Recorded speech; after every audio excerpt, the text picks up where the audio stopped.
ការពារជាតិគឺត្រូវការប្រើប្រាស់រយៈពេលរួងវែងដរាបណាប្រទេសខ្មែរនៅតែជាប្រទេសការពារជាតិត្រូវតែធ្វើការពារទាំងបូរណភាពទឹកដីការពារទាំងសន្តិសុខសណ្ដាប់ធ្នាប់សង្គមត្រូវតែធ្វើជាប្រចាំអញ្ចឹងការកសាងនិងការពារជាតិរឹងមាំគឺអាស្រ័យទៅលើមនុស្សរឹងមាំ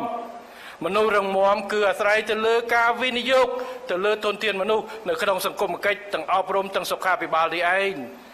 មិនអាចយកកងទ័ពកងទ័ពកតាបកិច្ចឬកងទ័ពអាជីពយ៉ាងម៉េចបើប្រជាពលរដ្ឋយើង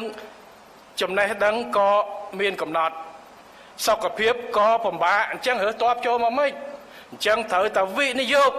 ទៅលើសុខភាពប្រជាជនតាំងពីមុនកើតរដ្ឋាភិបាលយើងវិនិយោគតាំងពីមុនកើតស្ត្រីមានផ្ទៃពោះច្រើនមិនមែនគ្រប់ទេប៉ុន្តែច្រើនវិស័យដោយកម្មករកម្មការនីបុកមន្ត្រីរាជការផ្សេងគឺរដ្ឋមានកម្មវិធីឧបត្ថម្ភសាច់ប្រាក់តាំងពីមុនកើតកូនពេលកើតឧបត្ថម្ភក្រោយពីកើតដូច2ឆ្នាំបាទ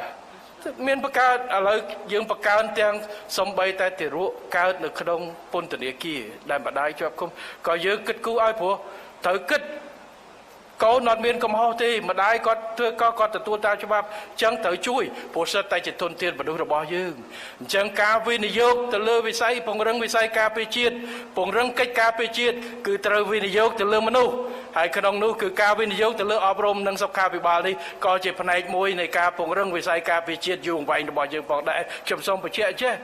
បាទកុំមើលការពារជាតិតែចំណាយទៅលើក្រសួងការពារជាតិ